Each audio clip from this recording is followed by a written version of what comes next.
Maurits, I'm very much looking forward to this episode. Welcome to the show. Arthur, thank you very much. Also very happy to be here. Great, yeah. Maybe we can kick off that you can introduce yourself. Who are you, where you're from? Tell us all about Maurits. Yes, my name is Maurits Stuyver, living in sunny Amsterdam. I'm the founder of Vondel Venture Development. Actually, I named it after the Vondel Park where I'm living next to. Beautiful Amsterdam, you know it very well. My background is in helping tech companies, mostly SaaS and marketplace companies with international expansion and commercial acceleration. I've been doing that the last 10 years for several players, big, small.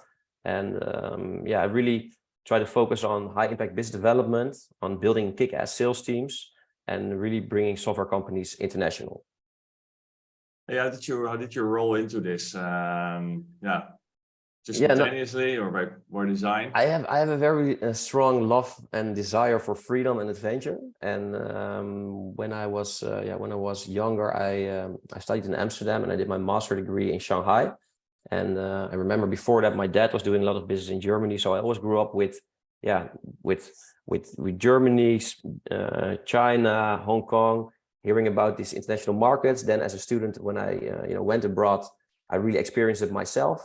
Then I went backpacking, traveling a lot, worked a bit in Manila, Philippines, worked a bit in Latin America. And that love for adventure, meeting people, and communication, I think that's what I combined in doing sales and international expansion, and also in leadership, in building teams. So I think that's the red thread throughout my life, and I made that my own business. Yeah, really cool. You were telling that you help companies in sales, marketing, internationalization. But what type of companies do you have to think of? Well, mostly marketplaces and SaaS companies. I've been doing the last 10 years all around Europe. So mostly Netherlands, Germany, a bit in Spain, quite a bit in the Nordics, all Nordics markets, and a bit in Asia and Latin America. But these are all marketplaces that are in marketplaces or SaaS companies in their early stage. So you have from seed to Series A, B, C. That I've been working with. And in some cases, these are like B2B marketplaces. Sometimes it's very much B2B SaaS. Sometimes it's very hardcore enterprise technical software solutions. Can be subscription models, companies that are more license or credit models, or that focus more on implementation. So has been pretty broad, I must say, the last years. Yeah, and from sort of a size and revenue perspective, where are the companies roughly? Yeah, size and revenue, obviously, as I said, from pre-seed, seed to Series C. So revenue could be anything between zero or like really minimal up to like around 30 million ARR that I've been working with. And in terms of names, I know you. I like you don't share it out of yourself, but I know you work with some pretty great names. Maybe can you give for the audience just like a few examples that basically maybe becomes like tangible on what you. I'll do. I think I really learned the ropes at what the company was called. So Wi-Fi was a really fun startup in Amsterdam back in the days. After that, I moved to Rocket Internet, a massive venture builder and venture capitalist from Germany. They used to copy all these American companies into Europe and then sell it just 1.5 years after creating it actually. But then they focused in the beginning of last decade, let's say, they focused a lot on expanding to Asia and to the whole world. So that was a really interesting company for me to work for. Also did longer term projects for Delivery Hero, Interim, big fashion platform, been responsible for international expansion at OneFit, Urban Sports Club, the big big fitness aggregator all around Europe, and several others. Otovo, player in solar, all around Europe. Viaplay, you know it from Formula One, helped them out as well. And lately to Solar, also a solar SaaS player, which is now, super big. Everybody wants panels on their roof. been fortunate to work with really cool companies, and especially as well the founders and the colleagues that I work with. Yeah, it's been companies that have been on a growth path, and I think that's an exciting thing to be in. And I think that's also another thread in my work, that I always work with. I'm not specifically focusing on one industry or on one type. It's companies that need high growth, and I help them with that. And just one question. Of course, I'm going a little bit off script here, but I mean, you've gone through you've seen so many companies, and something I always like to ask was for the audience to learn from: is there just one thing? Doesn't have to be the main thing. Is there one thing that comes to mind that you see that all these companies had in common, like some patterns, or basically that you said, like, you don't have to mention name, of course, to say like, okay, that's your this is sort of a typical mistake I've seen me making so often. These guys don't make it. Yeah, it depends. I mean, I've been seeing, of course, it's all about fundraising and about growing, hiring very fast. That's what I've seen in all these companies. Always onboarding new people, always going to hire, and I think that's one of the main things that you see. Also, the drive and the adventure of going into new markets. It's an energy that really brings companies further, because it's a kind of an addictive energy, but also an energy that really spreads throughout the company. If you're going to a new market, everybody puts their shoulders under it to go somewhere, and I think that creates a cohesion in a team, that and a focus and an urgency for speed that really propels companies into next stages. So that's a really cool thing that I've seen across these companies. Yeah, so, I mean, from a negative point of view, I mean, in terms of challenges or difficulties, sometimes the growth doesn't happen fast enough. It's also a market where there's competitions from abroad coming in, so they could come in with big guns, a lot of money, a lot of resources, a lot of power, and that makes it a challenge sometimes as well to go into new markets. So sometimes, you overrun your own ambition a little bit. But yeah, I think that is part of the game. No, definitely. So let's move ahead to the first main topic of today, which is, I mean, you have so much sales experience. So I think particularly nowadays, so many companies struggle. They have to do more basically with less money. So sales is even more important. I think many people in the audience are somewhere between 1 and 10 million ARR. Yeah. So everyone, the topic of building a replicable sales model is obviously like crucial in that stage. So basically, based on your experience, I was just wondering, how have you built replicable sales processes before? Do you have some sort of playbook, like anything you can share around this this topic? I mean, I've been working as a head of sales or head of business development, however you name it. Sometimes it's a VP sales, sometimes it's a CCO from moment one already. However you name it, I've been working in that line of work for the past 10 years. And what I've been doing mostly and seen mostly and applying mostly is really that it's important to write down the expected sales stages. How would you structure the sales funnel? And I think that's a thing. So take an example, HubSpot or Pipedrive or any other CRM system. That's your basis. You look into each stage, what is needed to bring it to success. So let's say you start with an initial reach out, an intro call, then a solution proposal, then you send a contract out, then the deal is closed. So these are like the typical sales stages. Before that, it's very important to take the right qualification measures, and that all depends per company, of course. Sometimes you can do a lot of qualification in desk research upfront. Sometimes you can even buy those data. Sometimes you don't know it and you need it by doing actual talks, interviews, conversations with a potential client or lead. So I think that's the baseline. Then zooming a bit more, in this process, once you have identified what are the stages, then you have to look into, okay, how am I going to win in every stage? So it could be an initial mailing, a first call, doing a follow-up email, or sometimes you need a visit, sometimes you need an online demo. Sometimes you can do it very remotely, and sometimes you really need to be there in person. That also depends. And after that, is a deep dive needed, or can you send out a proposal or a contract straight away? Is a follow-up needed? All these things. The contract, how do you do it? Do you need a whole service level agreement, or can it be just a simple digital contract to be signed and bam, you're ready? So, and then of course, sales is not only the beginning, sales is also like the follow-up, and especially in SaaS, it's about growing business. So it's about signing a client is one, but then it's about growing the relationship and doing upselling. So first of all, you have the handover from account management to a customer success manager or an implementation manager.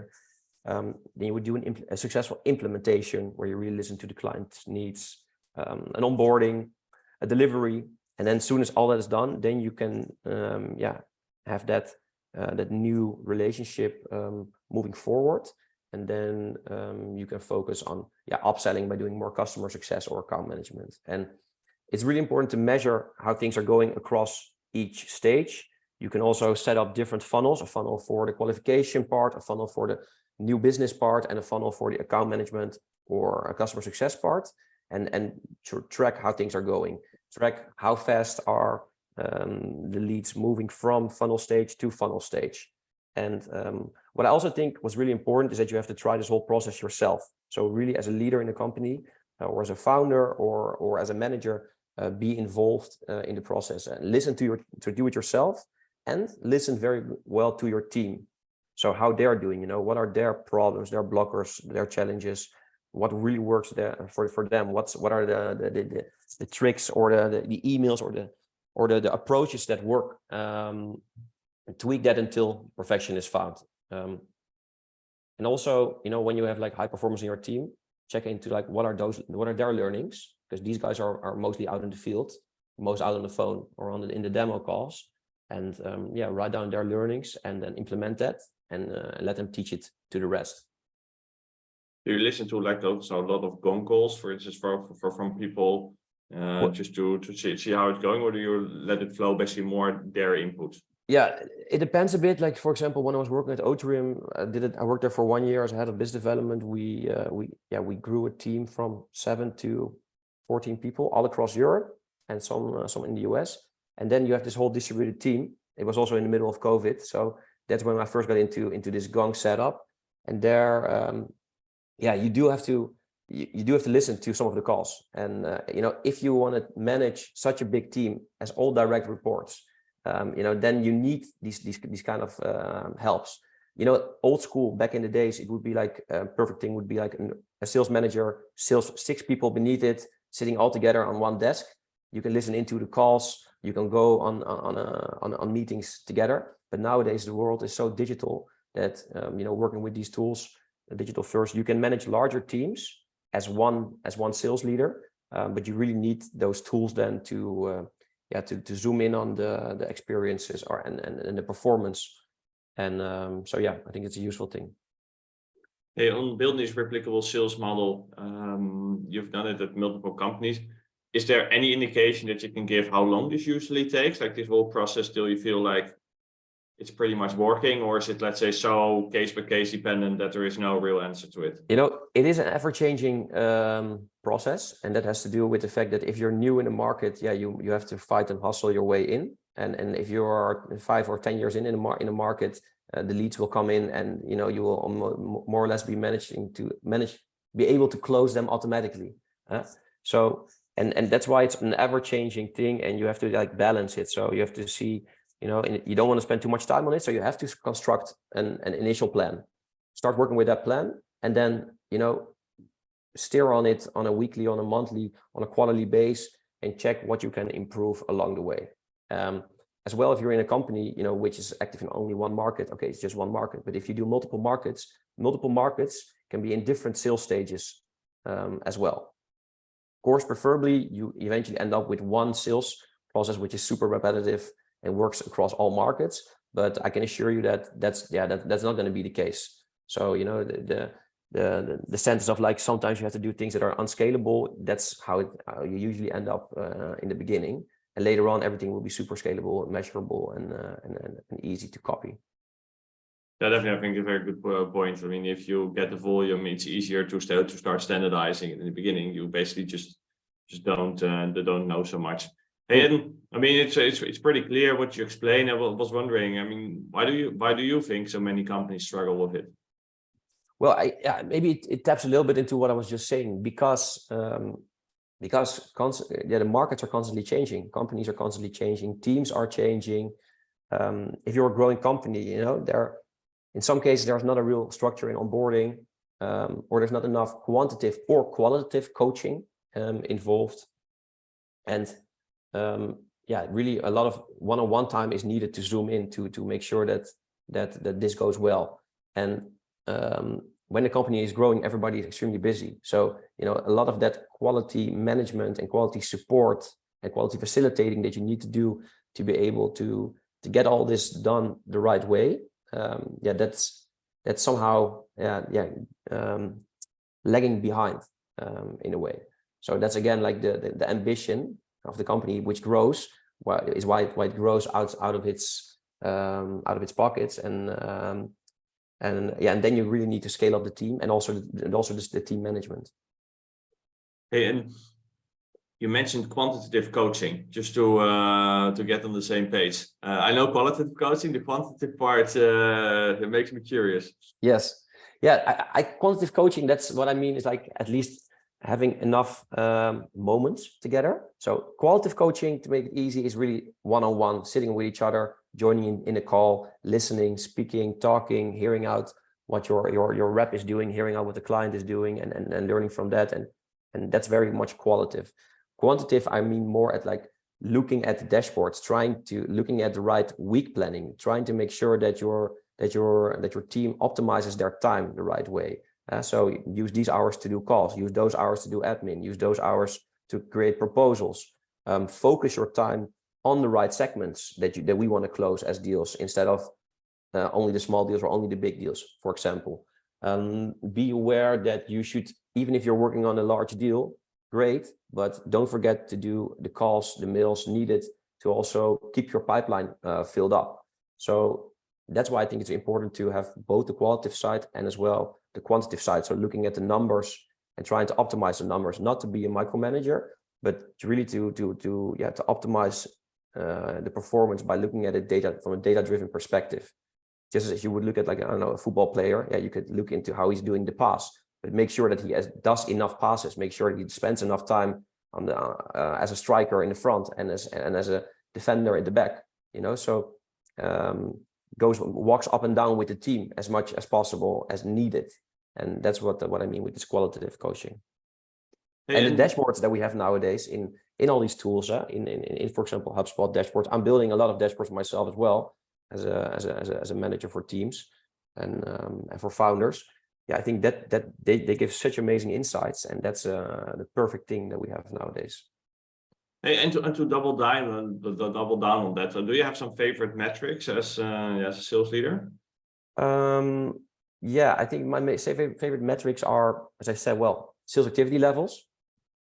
So these are the calls, the mails, the amount of meetings, then of course the amount of leads in the funnel stage, but also the lead changes between the funnel stages. So measure how many deals move from reach out to intro meeting, from intro meeting to solution proposal. So you really track of what's happening there, meetings, movements across the funnel. As well, qualification forms, are they being filled in?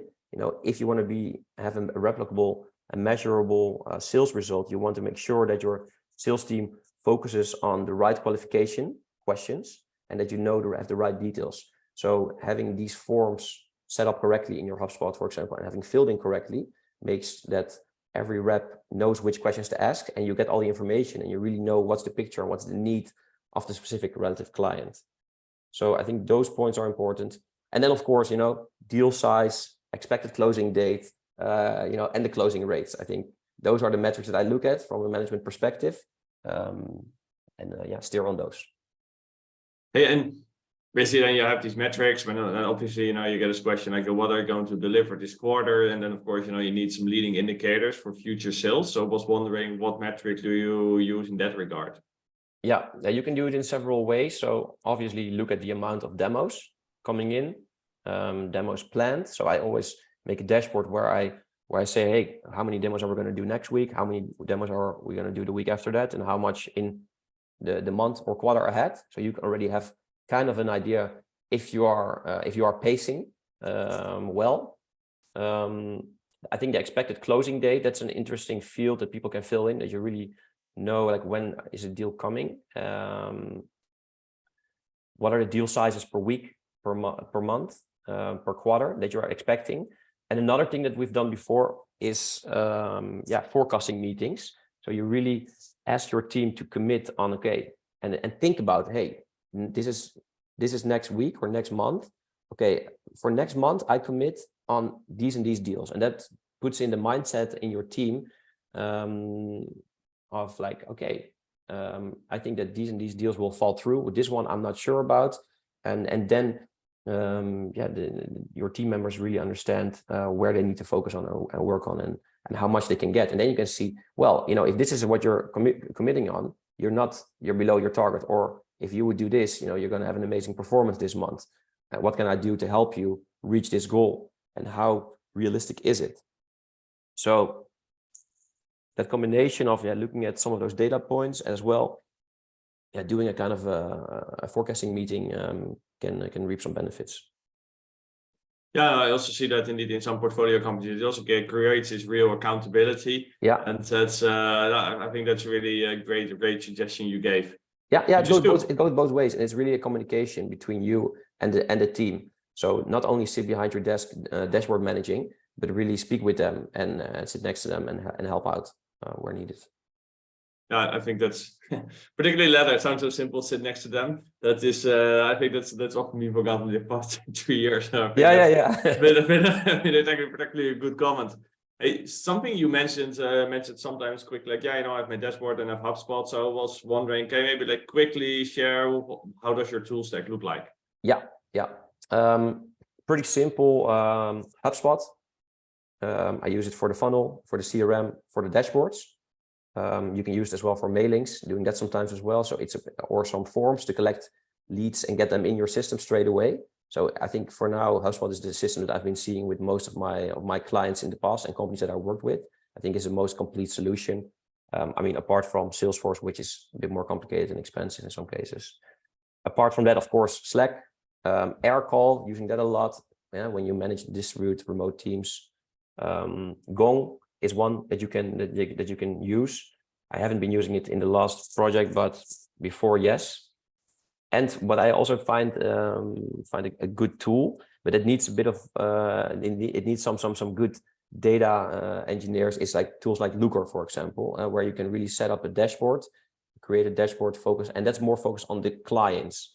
So that already are your client. You can, for example, see how many modules of your software are they using, or how much activity they have with certain part of your product.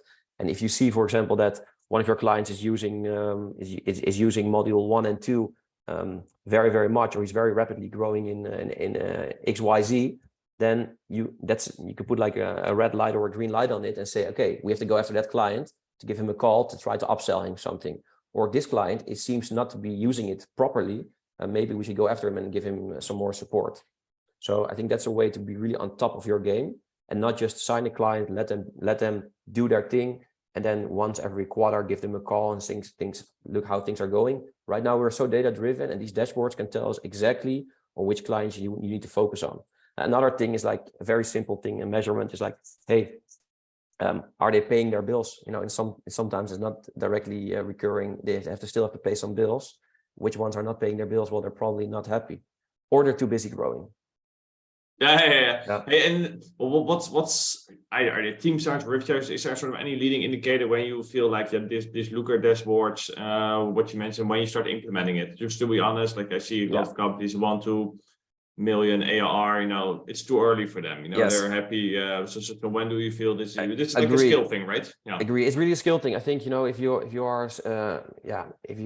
do what 1 million ARR and you have let's say 100 clients, or you can still more or less manage these clients yourself. Of course, it would be great to have all this system set up from moment one. That would be the perfect scenario. But if you can't afford a head of data engineering from day one, then let's do it with your own usage tracking instead of like building super sophisticated dashboards, or maybe use a consultant to set up a dashboard like this from moment one. I mean, thinking about it, preferably in the world nowadays, you have this super nice account management dashboard from day one, because in the end, it will also become part of your whole proposition to be able to offer great customer service and customer success. So, showing that you track the usage of your software, of your clients the right way, that's also, I think, a strong point, because it really means that you are a partner for your clients and you're not just selling them something. But again, this really depends. In SaaS, you have so many different things. You can have like a full-scale implementation software, and you can have a simple tool which has just been bought once. And but also for marketplaces, it goes the same way. I was working at OneFit, and there we really measured like how many yoga seats are sold out in a yoga room, for example. And the ones that had most sold out seats, they probably had the most room to grow. So we could go to them and tell, hey, if you want to grow, we can help you grow. Open a new location. We know exactly how many people oversubscribed on your yoga class. So you could fill up an extra yoga class with this and earn this times the money that we pay you per each check-in. So that way, And that's the interesting thing. What I see as well is by working in different industries, I worked in fashion, in fitness, in solar, in real estate, in finance, in food, and seeing different marketplaces and SaaS of solutions combined. There's always things that you can take from one to use in the other, and I think that's an interesting perspective that I try to bring when I help a client. Yeah, no, I can really agree with that. If you have different roles, different companies, different industries, it just gives you, it also makes you super creative. Yeah, exactly. I mean, try to make, everybody says, of course, specialize, but it's also a specialization to have a broad knowledge and to take the creative business solutions that you see across and implement that specifically in some targeted areas. Yeah. Hey, and if we go to talk about metrics and tools, like I think from quite a lot of companies I talk to who they're still struggling with hiring salespeople. Like if you have any trick how to get great salespeople now, please share it. But if not, maybe you can talk a little bit. Like if you talk about the hiring salespeople and building a sales team, what is sort of like a typical, let's call it salesperson ICP for you? In terms of salespeople, I think what I look for in people, I've been hiring a lot of people. I think I've been hiring maybe 50 people myself over the past years. And well, to hire 50 people, you need to speak to more or less 10 times that, maybe 20 times that. So I think I've been speaking with like almost 500 to 1,000 candidates over the past years. I always look for people that are hunters in new business, at least hunters, hustlers, entrepreneurial, sports people. They could be team players, but also could work as lone wolves. It depends a bit on the stage. They should be independent. I want them to be coachable, so listen to something and learn from something and open to feedback, not that from a negative way, but just to get better. Smart, also like a strong personality, but not in a negative way. It should be very decent and positive, and trustworthy. Likable people, easy talkers, but good listeners, asking questions. And these people, I mean, I'm more or less describing Mr. or Mrs. Perfect this way, but that's for the characteristics where I look in. And I mean, when you have a conversation with people, you easily see how they present themselves and how they are. And then, it's also like, it's also a feeling that you really get with them. That's important. That's one of the things I find quite hard, because salespeople, they're used to selling themselves. There are quite a lot of people, who can sell themselves, but they're not good at selling. Yeah. So how do you get to what's sort of the bullshit factor? That's yeah. Well, you can ask for like serious things, like, okay, so how many deals have you actually closed, or what's your track record? You can ask for references. You can look at 10 years, how long did they stay at companies? Well, I mean, I'm not always staying a long time at a company, sometimes for 2.5 years, sometimes for just 3 months. That's why I also chose to go freelance, because it gives me kind of a way to do new things without getting that stamp like, hey, this guy is hopping jobs all the time. And I think there's nothing wrong with hopping jobs actually, because you do grow from it and learn from it. But sometimes you have to stick around if it's the right time and place. So yeah, that's it. Yeah. Hey, and is there like anything, just to quickly wrap up this sales topic? Like, is there do you have any sort of hiring sort of best practices or mistakes or anything that you can share more broadly on the sales topic? Yeah. Well, I mean, best practices is that hiring is a problem always. People they go to recruitment agencies and sometimes pay them like 25% commission plus a fixed fee. Like these are insane numbers, I think, for just bringing somebody in front of someone. I mean, I do have to say that sometimes working with recruiters can really speed up your process as well. But I think in many cases they're too expensive, and sometimes you hire the wrong people. The main tip of advice that I give is really hiring yourself, and it means at least sourcing from you as a founder or you as a head of yourself. So you go out on LinkedIn, you go to people, and you send them, click a connect on the connect button and write them something like, hey, Peter, saw your profile. We're just launching a new exciting business in a new market. Are you up for a next step? And I think that is the thing that worked the most for me. Of course, you have to filter and find the right companies, the right people that are also fitting your business. So if you're a hungry young startup, don't hire people from big corporations that are used to having this whole cushion and of support, but you need people that are builders. So source yourself. I think that's an important thing, and I think that many CEOs are sourcing great candidates themselves. Of course, you can work with a sourcer or put somebody, give somebody the assignment to do it.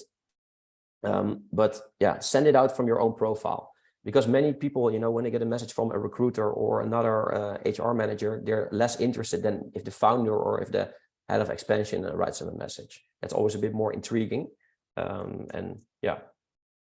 Worked very well with me. So that's some of the best practices. I mean, in terms of bad things, that what I've experienced, challenges, that, you know, when you hire somebody, you have to really build a relationship with them, because there's always still the drop-off risk when you hire them, because these guys go back to their old boss and they tell them, hey, I just got this great job offer from Maurits. I'm going to leave. This is an amazing company. And then what's happening is that the current company tells them, if these guys are good, hey, don't you want to stay around? You know what? I'll pay you a bonus if you stay an extra 12 months, or I'll give you a new job, or I'll give you a new job title. So this has happened to me as well in the past. So, and I think my learning there is that when you hire someone that you like, obviously you only hire people that you like. Build a relationship from day one. So invite them to the company, or go take them for a dinner already, or call them up personally. So it's not only just the technical sales process, the technical hiring process, but really build a relationship so that they won't leave you during the process. And again, this is not happening in most cases, but in some cases, I've lost some potentially good people and lost some speed as well in the hiring process and in the expansion with this. And perhaps the risk here could be mitigated. No, really cool. I also like your advice on the LinkedIn part. I've also headhunted quite a bit myself, and at some point, like at my former company, like everyone had my LinkedIn access. Exactly, it's dirty work. It's dirty work, but somebody has to do it, and best do it yourself. I mean, as well, if you look for the personas that you like, that you think are a great fit because you understand the business, then you're the best person to do it. So really block time for it, and it's a numbers game as well. So, send out those invites not to 10 people, but send it out to 200 people, and 100% sure you're going to get 10 interviews coming out of that. And then from those 3 interesting candidates, close 1 or 2, boom, and you're there. Yeah, no, exactly. No, fully buy into that. Hey, so we just talked about sales, and I started there with asking like, hey, do you have to have like a playbook for sales? And But you also have a lot of experience with internationalization. I think like quite a lot of companies, in order to really increase their value and realize their plans, internationalization obviously key. So, well, while I have you here, I thought let's use this opportunity to also talk about that. So I was wondering, as you've done it multiple times, perhaps you could give an example, or otherwise, how does your playbook for internationalization look like? Yeah, so to give you a bit of background, I mean, I've been helping Lamudi, was a real estate platform from Berlin, from Rocket Internet, grow in the Philippines. So that was the first international expansion project. Helped a Dutch company get in touch with Mexican players. I've helped OneFit expand from the Netherlands to Germany and to Spain. Later on, in a new setup as Urban Sports Club, as a European-wide player going into Norway, Denmark, Finland. So yeah, been pretty much all around. Currently helping a Norwegian business do business in Mexico again, and now doing a project. That's exotic. Yeah, it's exotic. It's pretty exotic. Norwegian software for meat producers, trying to sell that into the largest meat producer in Mexico. So it's exotic, and it's also fun and exciting. And you want to hear my learnings there, or what my process there? Yeah, I mean, but both works. Yeah. I mean, when you do this, there's a couple of things that you need to do. First of all, it's very exciting and it's a lot of fun. That's why I like to do it. I like exciting and fun stuff. But it's also challenging. And I think before you're going to look abroad as a company, as a software company, you need to look into like, okay, where do we stand in our home market? Do we have a strong base? So it's not smart to directly expand, obviously, to 3 different markets from moment one. Some companies you see, they have their headquarters in Europe, but they only focus on the US because it's the largest market, or only US, UK, and Australia, because then you have one language product, more or less, makes it pretty easy, and you tailor it to a large market. Some companies, they start in their home market, and that's most companies. So let's say you're a Dutch company, you're here, and you want to go abroad. Well, how is your position in this market? Are you strong enough to be able to support expansion to new markets? Is there budget from your own earnings or from capital investment? Do you have the time yourself as a founder, as a leader? Do you have the resources in terms of people to do it? Well, that's one. Then give somebody full responsibility of that whole project. Because as a founder, you need to be fundraising again for your next round, or you need to be managing your own team, or you have a lot of other stuff to take care of. So give somebody full responsibility of that internationalization project. Could be me, for example, could be somebody else on a more full-time basis, and then do your market research. So do this well and go deep. Check the competition, check the market size, the job market, look into localizations that are needed for the product. So maybe your product works super well, but maybe in Germany, they use a different payment method, or they're not used to paying for this that way, or to signing up for that in that way, or their whole process is different for the use of your potential software, or there's a very strong competitor. So look into those things. What you see as well a lot is like people go always for the biggest markets. So first they would go into Germany, UK, France. Every market has their own specifics, of course. I mean, that's a whole nother topic. Maybe we shouldn't go into that, but every market has local specifics. Then when you've done that part, then you have to learn about the local hiring needs. Hiring takes time. For example, in Spain, it can go really fast. You can hire within 2 weeks. In Germany, I would reserve like minimum 3 months for your hiring. So because this costs time, start on time as well, depending on which market you go to. Then, of course, you need to localize your product. You need to have the resources available in your product team, in your tech, in your development team, to also actually do that the right way. Sometimes you can get away with entering a market with a non-perfect product and then selling your way in, but it would be best case to, of course, to arrive with a perfectly sculpted, localized product. If you know what I mean. Next steps: open up an entity, get all the legalities done. You need contracts, employee contracts, but also client contracts set up. You need a local office. You also need to make a go-to-market plan, where you really include like, okay, how much time and what am I going to do with the lead generation, lead qualification? Are you going to buy the leads? Are you going to get those leads? Are you going to go to an expo? Are you going to generate them with digital marketing? What way are you going to do that? you have to make a working team setup so that you still have enough time for your main market, as I said. But also look into, okay, if I go into a new market, am I first going to hire a GM and he's going to build his own team and do it himself? Or are we going to work with a head of sales or a head of expansion in the headquarters and we just hire a BDM in a new market, either on the office or locally? That's that. Then, long story short, of course, you have to make a sales playbook with which steps are you going to do? How is the funnel going to look like? We talked about earlier on. Set the targets and kind of make a plan for how the next 30, 60, 90 days are going to look like. And also, how do you want your next year to 2 years going to look like? And doing this, building this, then you have a total picture and oversight to work with. And then, of course, start executing.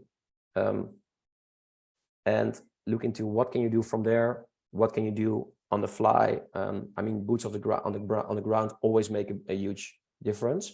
But nowadays you can do so much just from behind your desk as well. And how do you think about it? Are there some sort of structure or principles that you think like, okay, these roles should be more in HQ, those should be more on the ground, or is it like really sort of a case by case decision? Yeah, it really depends. It depends as well on the phase of the business and what type of clients you're going to visit. As I said, you can do a lot of things from headquarters nowadays. It also depends on the deal size, by the way. Yeah? So, a super small deal, don't go there. But a big deal, yeah, build as much trust and relationship as possible, as needed. So what I typically see is, let's say if it's below a 10K annual contract value, then and it's sort of quick sales, let's say below 2 months sales cycle, most of the things can be done from HQ. Yeah. If it's more like bigger ticket sizes, like SDRs can be from HQ, but most of the time the AEs are like on the ground. Account managers, I think as well, but sometimes I'm doubting about, for instance, SDRs and marketing. Yes, they can be in HQ, but on the other hand, then they're a bit detached from the people on the ground. And that's something I was wondering, like, do you build like a really the sales office or not? Different. I mean, I've been building offices in the markets that I mentioned earlier on, like really on the ground, and it creates a team vibe. So they can go out for dinner together, they talk and they discuss. So there's way more interaction. And I think that would be the preferred way. But yeah, you're going to create remote team culture as well. So it's also more challenging. So in the beginning, if you can do it from your headquarters in the beginning, it would be nicest. And at least as well for the more junior roles and junior functions, I would try to keep them a bit closer. Soon as you've had some initial traction, then you could also move like SDR. And if you have leadership abroad, you can move SDR or implementation abroad. But in the beginning phase, try to make only do the salespeople if they need to visit them in real life, do them abroad, and try to do the rest from the headquarters. Do that as a starting point, because you can always like build up a local team, but that's a bigger decision and choice to make. So it also depends: are you testing the waters, or are you really going to go all out, all in a new market? Yeah.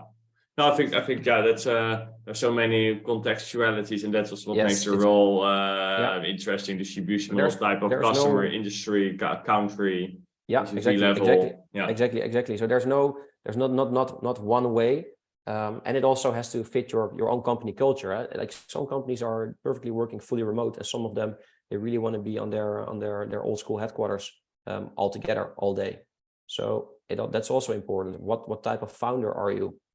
What type of culture you have and you want to maintain, and how fast do you want to go?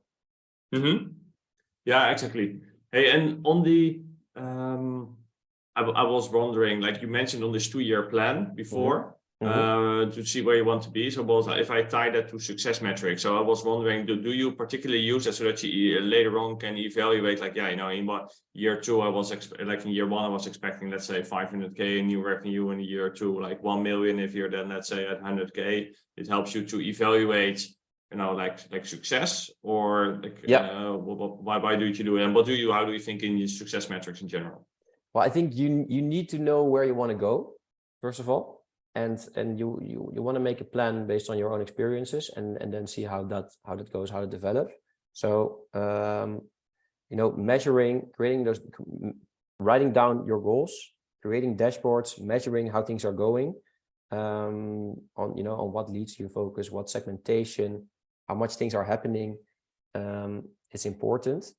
I mean, if your goals are not met, then you can check out like why are they not met, and you can steer on that. And it can be multiple things, right? It can be the product, it can be the team, it can be the market, it can be competition, it can be your own wrong assumptions. So I think you have to be really critical there and look at the total picture. And again, step in yourself, be both qualitative and quantitative in your management and in your coaching, to come to a good conclusion. And if it's not working, then there's can also be the time then you have to pull out market, and you also see that happen a lot. Yeah, exactly. I think like you quite often see that people invest too much, but also invest not enough, so that they think like, after 3 months not working, or 6 months I pull out. But also people were investing over 2 years. I think it's just like renovating of a house, just a renovation of a house, right? It always costs more money. There's always extra cost involved, and it takes more time. And there's always extra small details like that plug is on the wrong height, or or that wall is not good, or that's the wrong color. So that's something that I unfortunately see all the time. So I'm used to that. It takes so plan in the extra hours, the extra days, the extra years for success, and as well the money that it takes to get there. But if you're a strong believer in your product and in the capability of your team, then that's the main driver of success, of course. Yeah. And I mean, if you're not spending all your money, and if you're a profitable company, then you can also say, hey, you know what? I'm not going to do this the gorillas way. We saw gorillas, crash and burn, or at least go up and then crash and burn. But you can also do it in a more sustainable way. And I think that's also something what you see now, right? Like the focus on profitability, on doing things in a financial sustainable way as well. So it makes sense to maybe sometimes try it out a bit smoother, a bit softer, and see where it goes from there, instead of just going in completely crazy with all the big guns from day one, and then burning all your money in several months. We're now not in that period. Maybe it will come back in a couple of years again. Then we'll see those fireworks again. No, I really like it. I think also I don't know anything about blue solar, but I assume it's a little bit more of a niche market. And like if you're like gorillas, you have so much competition. But if you're a little bit more operating in a niche market, you just see that it just takes time to win trust, and that's sometimes part of internationalization. That they just feel like, okay, you're there, get used to it, and you can build on it. And then sometimes having spending smaller amounts per country, but having more time, then sometimes it just takes 1.5 to 2 years before the trust is there. And then you can gradually start doubling down. Exactly. Fully agree. Hey, and on the common, just to wrap up the topic, feel free to share any thoughts that you have. Are there some sort of common mistakes that you've seen on internationalization over the past years?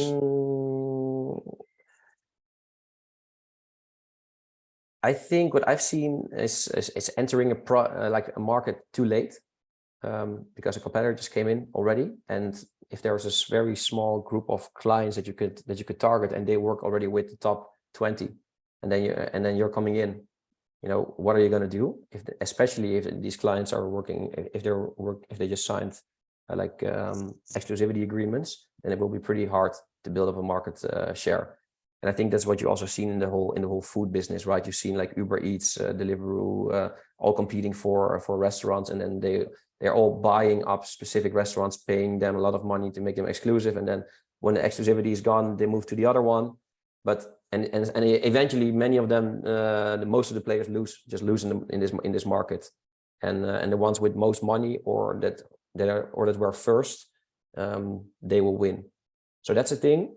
Of course, entering a market with a bad product, if you go to a very sophisticated market as in the Nordics with a lesser product, then don't really expect that to work because these guys there are way more sophisticated in what they're doing. And maybe in a less sophisticated market, don't want to talk bad about Spain, but there's a clear difference in overall usage of tools compared Nordics compared to Spain, for example, Southern Europe. So that's a thing to what I've seen going wrong as well. Not enough localized product. That's a thing, but that's something that you can tune along the way, or you can prepare it well in advance. Also depends on your product. Some products need more localization, some products don't need it because it's a simple tool. Less money than competitor, interesting point, of course. Smaller team. I mean, last one, yeah, leaving too soon, perhaps. Maybe if you stick around a bit longer, then you can win it. Yeah. Maybe last one, what's interesting as well is what you see is that sometimes an expansion project is nice in the beginning, and then later on you see that the company loses focus or needs to go back to their main market, and then they really let that new market be underfed, kind of. And I've experienced that earlier on as well. So yeah, really be, and that's because of the markets are changing constantly. So really be aware of like, what's your commitment in these new markets, where you're going to go, and how will it impact your current business? Can I keep it up for the coming years? I think that's a good thing. Otherwise, especially if you're then on the ground, you're basically, you're set up for failure. Yeah, correct. Hey, and on the just to wrap up the conversation, is there anything that you like to share that I did not ask? Well, I mean, obviously, what I see, and maybe that's a fun point to discuss. I work as a freelancer or as an interim consultant for these businesses, and I think that bringing that to the table is the speed and expertise that some freelancers can bring to your operations. I think that's a very useful thing. And we talked about hiring, and mostly like hiring like permanent teams. But I really think that if you go into new markets, that is great to hire local temporary interim GMs, MDs, country managers, or interim head of business developments or head of expansions that have done this before, that know the fast pace that you need, that know like the hustling mentality that you do with this, that understand which lawyers or which companies you need to build up an entity, or that know how to hire people in these new markets, that have a network in this setup, because you can save a lot of money with that. Otherwise you would ring up a recruiter, spend X amount of commission on that one, or you would do a wrong hire, which is also very, very expensive in Germany, for example, and then you can't get them out of the contract anymore. So yeah, go to new markets. Also make part of your plan which freelancers you are going to use to open up these new markets, to make them land, and then take over with a permanent team later on. I think that's an interesting, last comment. How do the audience makes a freelancer really committed in order to feel them like as part of a team? I always feeling very committed. It's just my personal way of doing business. I want to be connected with the people that I work with.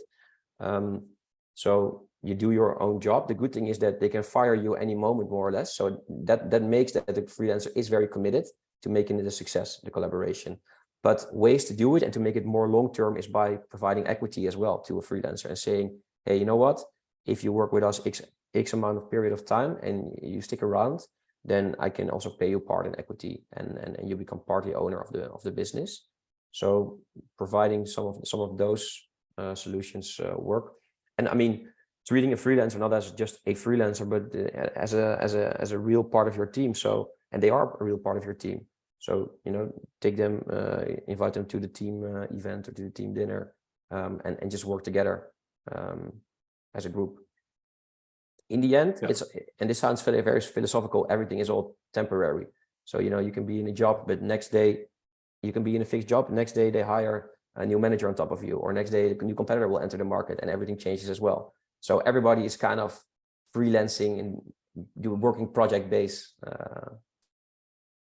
That's I think that's true. And I actually also have particularly one company in my portfolio. We use sort of your suggestion. We'll say like, okay, do something new. Okay, start with a freelancer. So give it a try. Give it a try. Yeah. It can bring a lot of new energy. And as well, from an investor perspective, if you being a VC or being a private equity player, you can also put in a freelancer to tweak the company, or to give a little bit of direction into a different direction. And I think that's also an interesting way where how VCs or how investors can work to steer companies a bit more into the direction that they think companies should go in. Yeah, and I think that's good advice. So I move to my last and final questions. I always ask the same. Like, just for founders and operators to succeed, do you have any content recommendations for the audience, and how can people find you online? Yeah, content. I mean, I'm scrolling a lot through LinkedIn and taking content. Obviously, your own podcast. I think that's a great starting point. There's a lot of information. Thank you, man. You made my day. I mean, these podcasts nowadays, there's so much information to be found. Yeah, sometimes I look at this more motivational videos. You have this guy Alex Hormozy, and he's screaming out about all these topics on how to build businesses. It's pretty high level. I think in the end, most of the learnings you need to do by experiencing it yourself, or by just hiring smart freelancers or executive people that have done some things already. And listen to the clients, do your own hustle, and listen to your team and learn from that. For the rest, obviously Google. So I mean, there's so much on Google and ChatGPT nowadays. If you just write down, hey, can you make an expansion plan to go into Spain? Which city to start in? Yeah, well, then there's going to be some answers there. Still, you need to be able to implement it. So I think those are good things. And for great content, of course, go to my own LinkedIn or my own website, www.vondel, like the Vondel Park.co. So www.vondel.co. And then you can see some more information of some projects that I've been doing. And I will keep on sharing content on the topics: sales teams, expansion, business development, hiring, over the coming years. So let's stay in touch. Perfect. So we'll make sure that we'll add your the link to your company as well as your LinkedIn address to the show notes. So Maurits, trust me to say, thanks a lot for keeping up with my questions and for joining us today. It's been a pleasure to be in touch, but also to do this podcast with you. So really looking forward to keep collaborating. Thanks. It was really fun, Arthur, and happy to come on your show any other time. And I wish you all the best.